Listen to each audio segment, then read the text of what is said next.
Hello and welcome to Jung at Harp. Today we're going to talk about the undiscovered self. I'm Deborah Henson-Conant and I'm here with Kathleen Wiley. Kathleen is a Jungian psychoanalyst and I am a composer and a performer. And I think a lot about creative resonance, and we have realized that what Jung has talked about and what I'm thinking about often can shed a light on each other. Is that right, Kathleen? That is absolutely right. Beautiful. Okay. And so today I wanted to talk about this blob of sort of the undiscovered self that I have discovered in myself recently, that seems to be a whole part of me that I didn't even know was there. And at this point, I experience it as sort of a blob that is undifferentiated, kind of like a whole group of stem cells or something that has been arrested at some point and hasn't come into what it is. And so I'm really curious about this, and if Jung has ever talked about this, and what it is, and how I engage with this completely other part of me. Yes, and so I'm thinking about, it's not just Jung, but the alchemists talk about, the Latin phrase is massa confusa, the mass of confusion inside of us. And I think about the blob as a mass of confusion. It's just like there's all this energy in there, but we really don't, it's like all tangled up. It's all mixed together. And we don't necessarily know what it is. It's not yet differentiated, meaning separated out, teased apart to see what direction things want to go. Well, that's interesting, because I would say that this is different than that, but that's really interesting. Mm-hmm. This is not at all confused. It's just not, it hasn't even woken up. It feels like this, it seems to have the consistency of Play-Doh on all dimensions. Play-Doh, no, is it Play-Doh? Whatever, not Play-Doh, but there's something, it's just completely, there's no differentiation, there's no tangle, there's nothing. It simply hasn't even begun to wake up and find out what it is. So in a way, what you're saying is it's kind of like lifeless still. It's lifeless, right, but it's not uninterested. Or dead.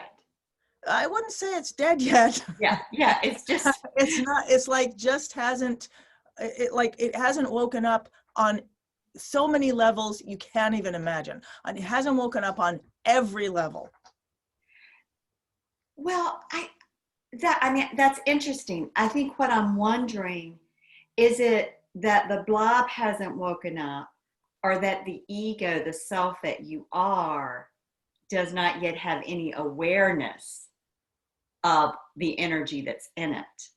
That's a really interesting question. I mean, it makes me think about, when there's an alien or an alien being or whatever it is, and we think, like, I remember when I was a kid, and they would always say, there's no possibility of life, on this planet. And I'd be like, well, what if life is completely different? What if it is like, doesn't look like life to us? And finally I would hear like life as we know it. And I was like, you're right. But we may completely be unaware. It may look like a blob to us. Right.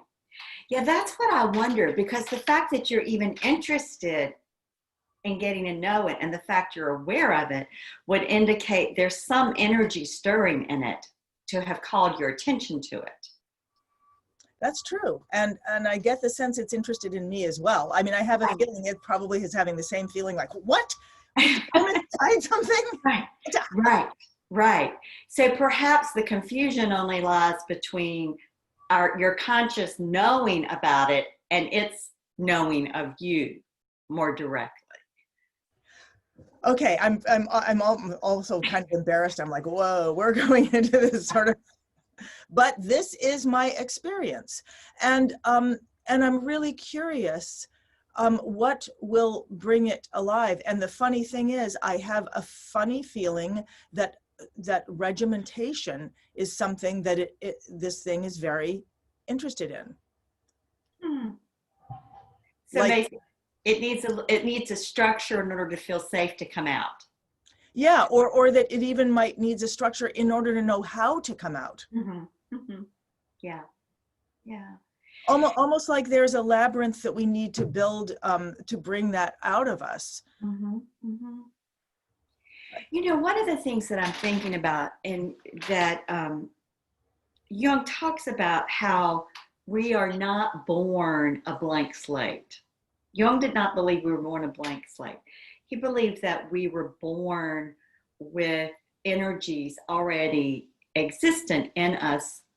Number one, partly because we were human. And so that there's this whole, what he called the collective unconscious, where we get, I like to think of it as like there's this vast ocean of all of these energies that are at work in us unconsciously, meaning we have no ego consciousness of them. We're not in charge of them. We don't call them up. We don't activate them. They're just there doing their thing. It's kind of like the archetypes and the instincts are fish in the water, you know? And the archetypes are the more spiritual energies that come up as longings and yearnings and things that we associate with spirit, fire that moves around without form. And then the instincts are things that we feel in our body with impulses, and they have like automatic reflexes built in already.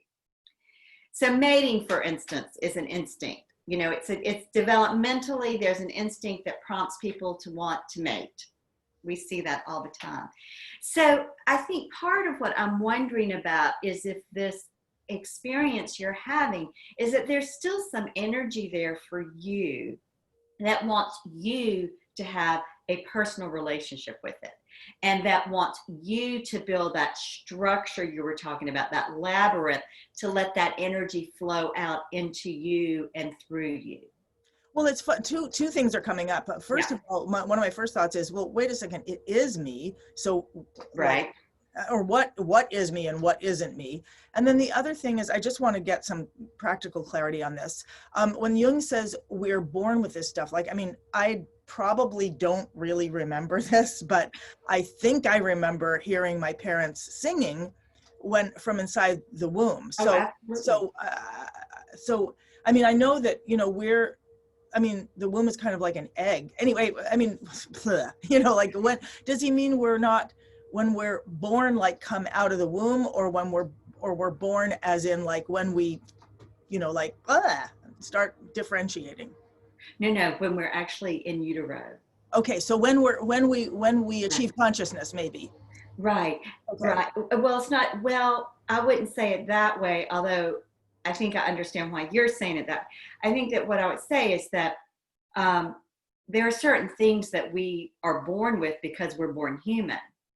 You know, and developmental psychology and neuroscience are showing that there are just certain, you mentioned stem cells earlier, there are certain things that are just like in our DNA. Part of what we also know gets encoded into the cellular consciousness while the infant is in utero are experiences vis-a-vis the mother's body. So the fact that you did hear your mother singing when you were in utero, you didn't hear it with the same kind of physical senses you hear now, but you did hear it really with the essence and all of the potential inherent in the seed that you were in the womb. And my father's voice, by the way. Yes. Yeah. I mean, I don't know what that would sound like, but it'd be interesting to see. Okay, but I think that may be a technicality. I think what you're saying is we're not a blank slate. We're not a blob when we're born, and whether that comes before we're even born or whether it comes through the experience, that 9 months, or, you know, who the heck knows. Once we enter the world, there's a lot going on already. Yes. Yeah, once we enter the world, there's a lot going on already. And, you know, I'm thinking about music for a minute. I'm thinking about your composing. And I'm thinking about improvising. So I'm thinking about composing and improvising. I'm thinking about times I've sat down really tired and thought, I don't have any energy to play my harp. But if I can let myself sit and do some breathing and center, then I can move my hands to the harp and find an expression that's congruent with what's inside. To me, that is an example of taking what might be an undifferentiated blob, an undiscovered bit of what I am in that moment, and making that labyrinth, that way for it to flow out.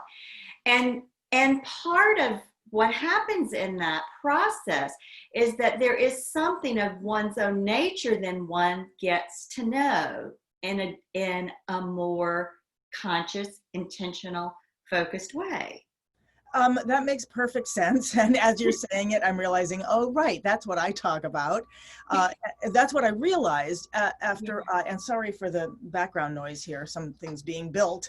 But that's something that I realized when I first started working with the strings of passion. My first intention was to break it down, to differentiate it, to differentiate the process of going of creative impulse to creative expression. But what I realized, the surprise for me was that once I started engaging those principles of, you know, bringing character and structure and roles and practice and bringing all those things to myself through my fingers and through my instrument, I began to connect to an instrument inside me that was a mirror image of what I was doing on the outside. And it became really clear that what I do with my hands and my body, it activates something that's inside of me. And for example, even if I'm working with a spreadsheet and I'm working, you know, I'm taking the figures that my bookkeeper gives me each week and I'm putting them in my own system so I can, you know, see like, projecting, you know, whatever's happening. That seems to actually engage my brain in a certain way.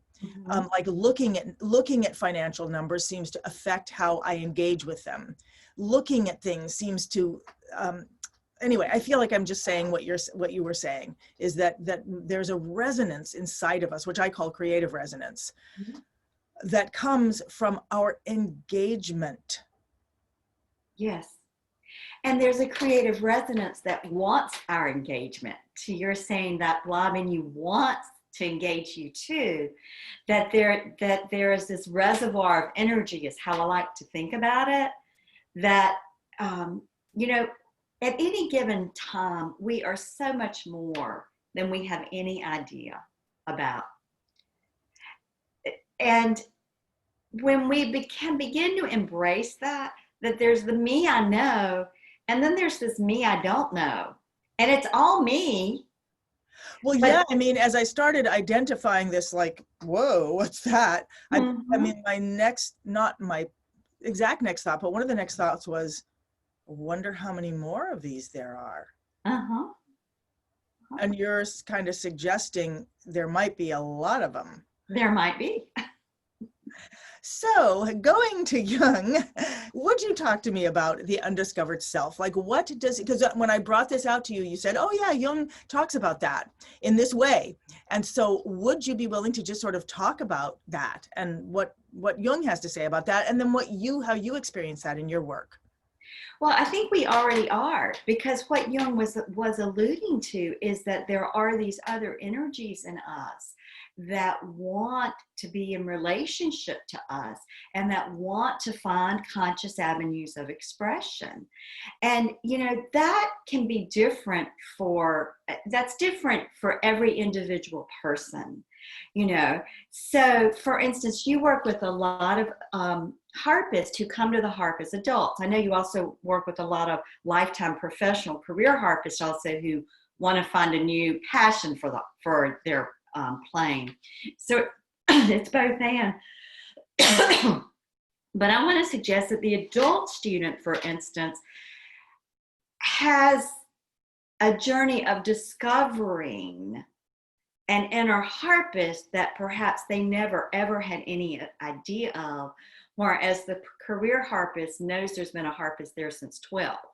They may not like that harpist anymore at 55. They may have decided, and so now for that harpist at 55, it may be a need to discover that the harp can be for their own playing instead of whatever group or orchestra or symphony they're playing for.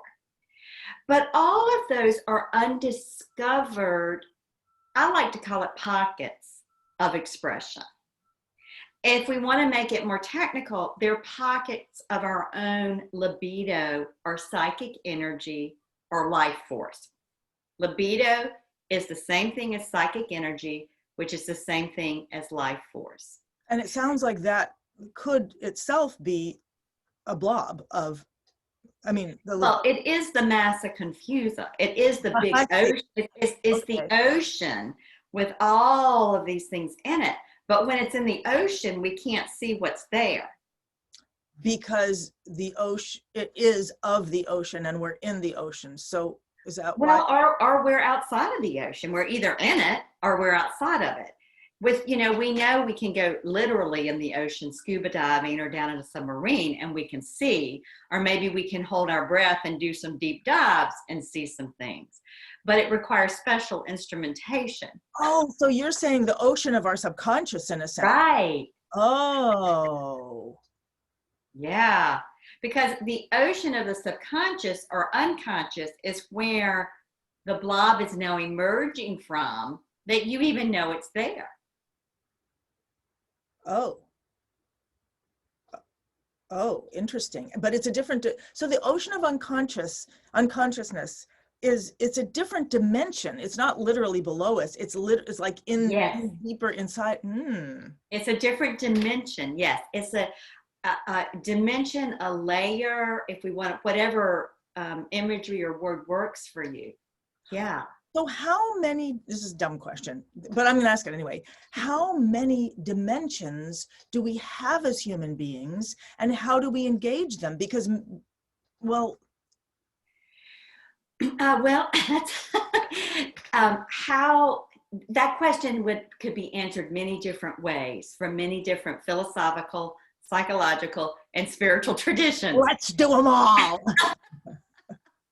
So I'm going to do a simple one, which actually comes from the Kabbalistic tradition. And then I'll give you the classic Jungian model of psyche.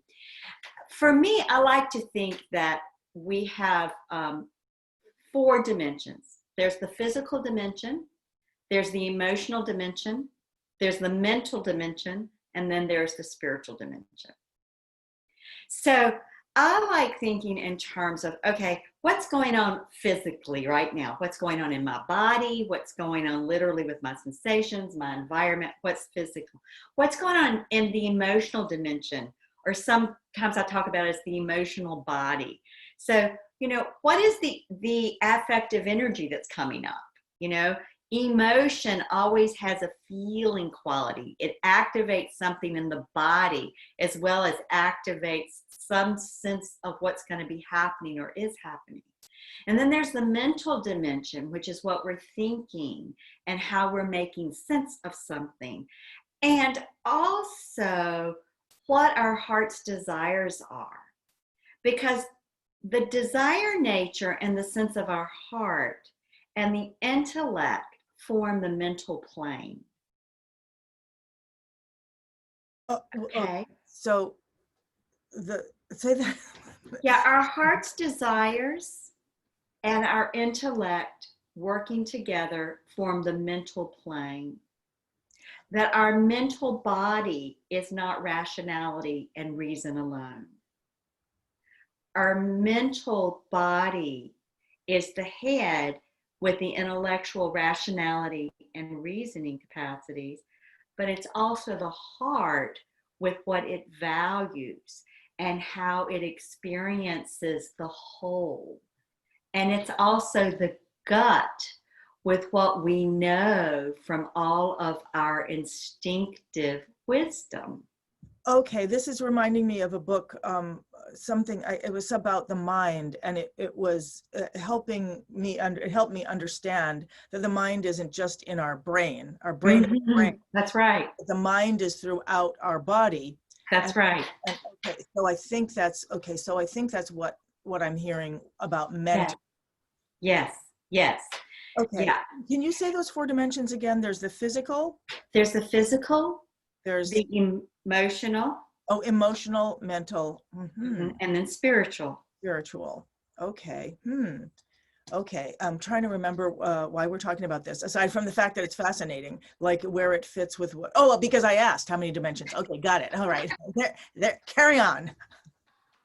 Well, it's the dimensions of the self. And part of the reason that we're talking about it is because if we're going to get to know the undiscovered self, then chances are there are things in every dimension that we will be discovering about ourselves. You know, it's so funny because when you said that, if we're going to get to know our undiscovered self, like my stomach was just like, oh my God, I'm scared. I'm scared to know what that is. Mm-hmm. And excited. Mm-hmm. All right, so carry on. So there's the emotion, there's the physical, the emotional, the mental, and the spiritual. Mm-hmm. And these are the basic dimensions. And I'm assuming there's other, like things like the sexual dimension or the musical dimension. Are those also dimensions, or are those facets, or? Well, I mean, I suppose, again, it depends on the system and how you're defining words. You know, I would say that the sexual dimension falls in every one of those. I would say the musical dimension has a component in every one of those planes. Oh, God. They're not separated out. You know, there is this principle that in all of our expressions is some bit of our larger self. It's not all of ourself, but it's a bit, it's an expression of ourself. The same. So what happens if we're not expressing a certain part of ourselves? What happens if we're not expressing ourselves, let's say musically? Let's say that you've always wanted to, you have that feeling, but you're not doing it. What happens to that dimension? Well, that energy is then going to stay in the unconscious, and it will find another outlet. And sometimes blocked creativity finds outlets into self-destructive behavior. Well, in fact, lots of any, not just creative energy, but when energy is not allowed to flow in the direction it wants to go, and we tamp it down because we deny it, we dismiss it, it makes us feel ashamed, we're scared of it, we've learned it was bad, whatever. Or we just think, oh, I don't have time for that, it doesn't really matter. Then what happens is it stays in the unconscious, but that doesn't mean it dies. That doesn't mean it's not alive.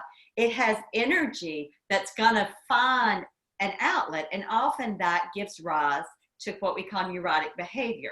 Sorry, I'm thinking about putting squirrels into a bag. I don't know why. I'm just imagining if you put squirrels into a bag or anything, they're gonna eat their way to their. I love it. And so that's what I imagine happens if you don't actually give them an outlet. I love it. I'm going to forever hold that image that when we don't find the outlet for our psychic energies, they're like squirrels in a bag. They create a lot of mess. I have to, my little dog Gigi is going to create a mess if I don't get her in 30 seconds, and you'll get to see Gigi. Okay, great. Well then, here I am alone on this. Here's Gigi. Oh, hi. You know, it's so funny because a minute ago I was going to say, you know, Kathleen, your chair's kind of squeaking, but I think that was probably the dog. It might have been the dog, or I might have been squeaking the chair thinking, oh, I'm going to have to go over there and get her. I see. Okay. So she can stay. Yeah. Okay, so we're here talking about the undiscovered self, and we're also talking about the blob, which is maybe the undiscovered self, and we've also described it as undifferentiated self. We've described it as energy. We haven't described it as a dimension, but but I think we've described it as that it may give resonance as we discover it to a dimension. And we've talked about how engaging, like I have a feeling this sort of new part of myself is not necessarily an artistic part of myself, but it may be the other side, the more like not the expressor, but more the impresario who then takes that, the artist and is able to give structure to that art so that it can engage with the world more. Yeah, you know, I don't know that this is what you were saying, but it made me think about how all energy is bipolar. It has all energy. Jung says this: all energy is bipolar, all archetypes. So that there is extroversion, moving things out in the world, and there's introversion, pulling things in. And in a way, what you're saying is you have a sense perhaps that this part of yourself that you're getting to know is a part of you that might pull inward a little bit. You know, structure pulls things in and contains it. Too much structure will squash it, but just the right amount of structure allows it to extrovert, to flow out. So, because I always think of structure as the internal structure, internal flexible structure of a skeleton. So, but that's interesting. Does it? So, and it's I don't know what makes us connect to our. Anyway, I'm not going to go into the physiology, but I'm sure people know. I'm not going to go into that. I'm right. My brain is ready to be like, but wait a minute, do we really pull in, or does structure actually? So I'm just going to listen to you. Yeah. Well, I mean, we see it, you know, well, there's that basic principle of polarity that we see at work, and we see it at work literally in the body with metabolism. You know, there's the polarity of tearing things down and things building back up. You know, digestion has those processes. My gardener was talking about that. So let me ask you about this. Like he was just putting a bunch of leaves on the ground, and I was saying, oh, did you just put there so that'll make more, for next year? And he was like, yeah, you figure trees do that. I mean, they throw stuff on the ground and then it gets them nutrients for the next year. And I was like, do we do that with our bodies? But anyway, sorry, interrupt, carry on. I'm sorry. I had coffee this morning. But I will focus. No. Well, I think what you're saying is, do we fertilize? How do we fertilize these different planes? Yeah. Yeah. And I mean, what comes to my mind is physically we fertilize with the food we eat and our exercise and sleep. I mean, those are. You were talking about breaking down, and how breaking things down then gives us, then nutritionalizes them. Right. So that's interesting to me, because in the strings of passion, the 7 strings that I've differentiated, going from creative expression to from creative impulse to expression, there's the second to the last principle is deconstruction. Mm-hmm. And the way I've experienced it in art and music is that you can take anything anyone's created or that you've created, and as you deconstruct it, the more you deconstruct it, the more available it is to create more things that will be seemingly completely different and yet are coming out of that same seed, that deconstructed. It's a different idea than we were just talking about, which is decomposing, that things that get decomposed can then support the next thing. Wow, there's so many things going around in my brain about this. There's the idea of structure. There's the idea of what I'm doing in my life, and how that helps undifferentiated parts of me start to resound and resonate with my life. And then there's the part of the decomposing, supporting, and feeding. And I'm looking at the clock and I'm thinking, we only have 10 minutes, and how do we pull this to help? Well, so let's just talk for a minute about structure and deconstruction, and in relationship to the undifferentiated or undiscovered self, and the self that is becoming known. We'll refer to the blob for a minute as the self that's becoming known. That, in a way, part of what we have to do is begin to find a way to give some expression, which requires a structure, to the energy that's making itself known. So the structure might be sitting down and improvising on a particular mode. Right. The structure might be drawing a picture, the doodle art. The structure might be stream of consciousness journaling. The structure might be rearranging the office.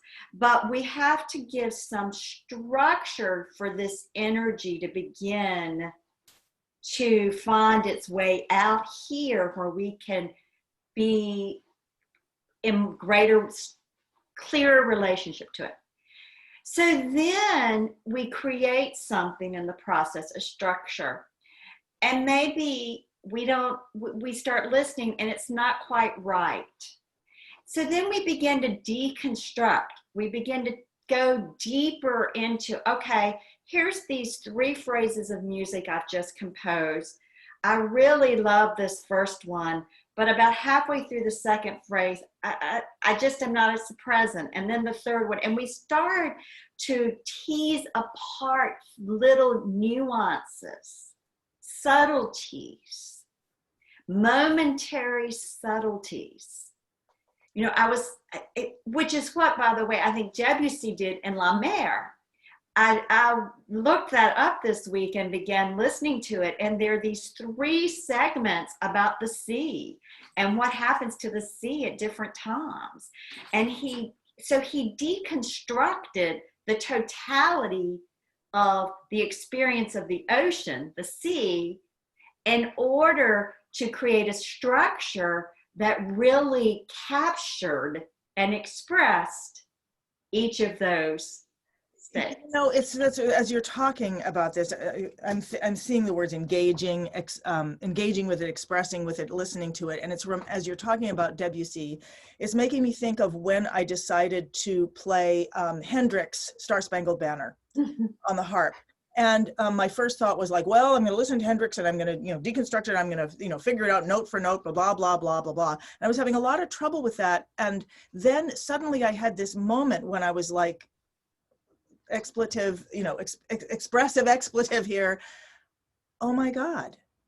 All he's doing is taking the words of the Star Spangled Banner and creating a tone poem from that. Mm-hmm. So I don't have to actually learn anything note for note of what Hendrix did. I can go back to the same source that he went to, the words of the Star Spangled Banner, mm-hmm.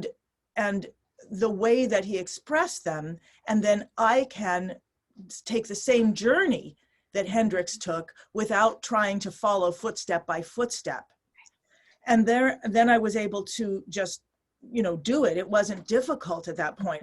There was nothing to remember aside from the words and then how to express those words with music.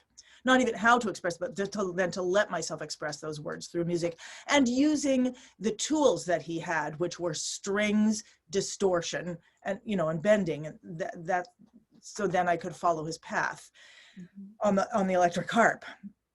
So the other thing that you made me think of when you were talking about that was having a practice, and by engaging with Hendrix, with his version, listening, that was what opened up the doorway, mm-hmm. even though the doorway opened by me realizing I can't, this is too hard, I can't do this, and then boom, the door opened to a way that was absolutely easy.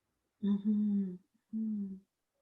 But it definitely took engagement with my body and a tool. And I mean, I feel so emotional when I say this, that the harp or any tool, a hammer, a pencil, any tool that allows us to express ourselves in a new way, in a way that we can't just with our bodies, it becomes this, the word, and it enables it, is it empowers us. Mm-hmm. And my heart could break now for the what tools do in our hand, for our hands, and then for ourselves as expressors. so I don't know where I'm going with this, but the engagement, the expression, and then you talked about listening, or actually allowing yourself to become moved or not unmoved by your own work. And then what do we have to do to then become moved by our own work? What do we need to change? And I guess that's the answer that I was looking for today, about when you start discovering this part of yourself, discovering that it's there, then how do you discover more?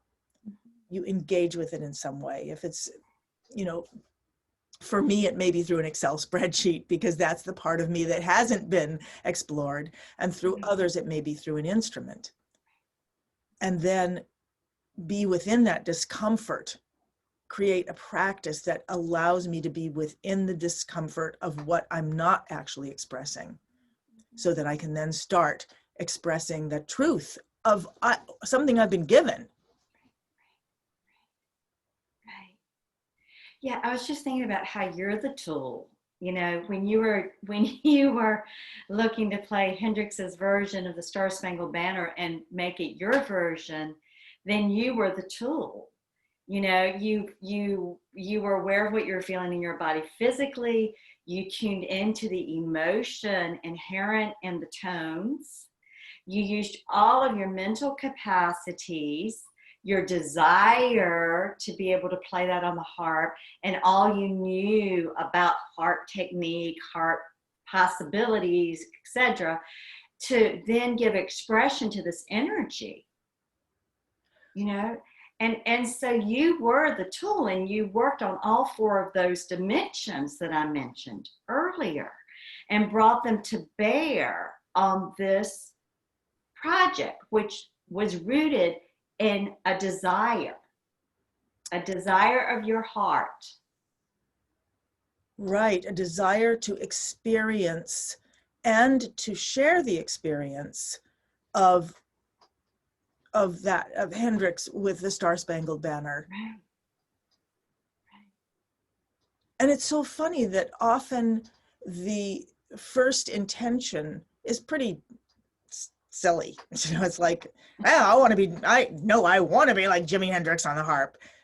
But then and it was almost egotistical, you know, but then when you get into it and you apply these things of engagement and expression and listening without criticism, and yet listening, is that moving me? Is it not moving me? All right, so what is the next thing?